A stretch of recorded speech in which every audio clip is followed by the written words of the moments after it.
about foreign policy, sir. Okay. You just signed a minerals deal with Ukraine. It's a sign, it seems, that the United States is invested in Ukraine's future. The Secretary of State told me this is a very critical week. Are you any closer to reaching a peace agreement between Ukraine and Russia? I hope so. How would you characterize I do believe we're closer with one party and maybe not as close with the other, but we'll have to see. I'd like to not say which one we're closer to, but we did do a deal for the American people that was good. We were able to get rare earth. You know, the Europeans are getting paid back. They have a loan. We didn't. Biden just gave them $350 billion. He has no idea where the money is, what happened. And at least we'll, in one form or another, get our, I don't feel so foolish.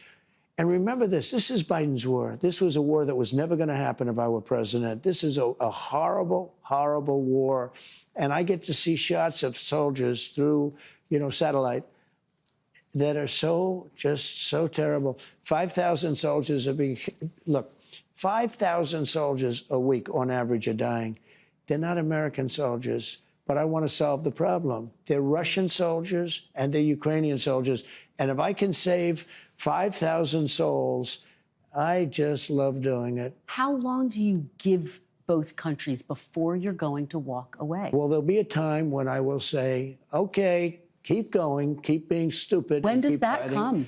Are you close to it? Sometimes I get close to it and then positive things happen, okay? So I hope it gets done. Your close ally, Senator Lindsey Graham, has a sanctions bill against Russia. If you get to that point, Mr. President, where you're prepared to walk away, will you sign that sanctions bill? Well, it depends on whether or not Russia is behaving toward coming to a peace.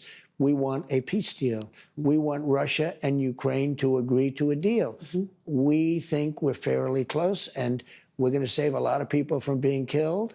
We save a lot of money, too, because we're spending money like, Europe is spending a third of the money that we're spending. And it's more important for Europe than it is for us. Biden had no control. He just sent money over there willy-nilly. Nobody had any idea what was happening, why they were doing it, why they were sending it.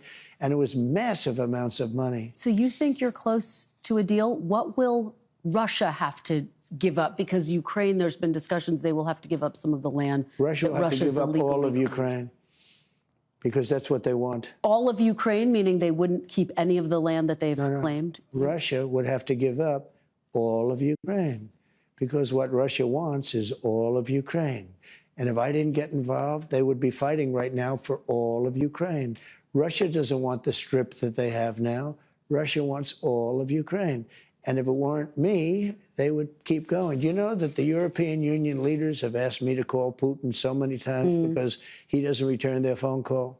You posted on social media he might be tapping you along. Might be. Did you misread him? But you might be tapping me along, too, when you tell me how nice an interview this is going to be. So, I'm used to being tapped along. Did you in any way misread Vladimir Putin? Did I what? Misread him, now that you're saying that. Well, I'll tell you about that in a month from now or 2 weeks from now. I have no idea. I can tell you this. His ambition was stopped to a large extent when he saw that it was me that was now leading the charge, because he wasn't dealing with anybody in Europe. He wasn't calling him back. Do you know that I asked him, I said, did Biden ever call you in 3 years? Did Biden ever call? He said he never called. Do you know Biden didn't call him one time? And all these thousands of soldiers, hundreds, millions of soldiers are dying. And people, not only soldiers, people dying in the cities and the towns, and the whole heritage of that country is being blown apart. I mean, the country's heritage is being blown apart. You know the steeples, those beautiful spires that you see, the most beautiful in the world? Yeah. Almost 95% of them are laying in smithereens, all broken up and so sad, laying all over the ground because they were shot.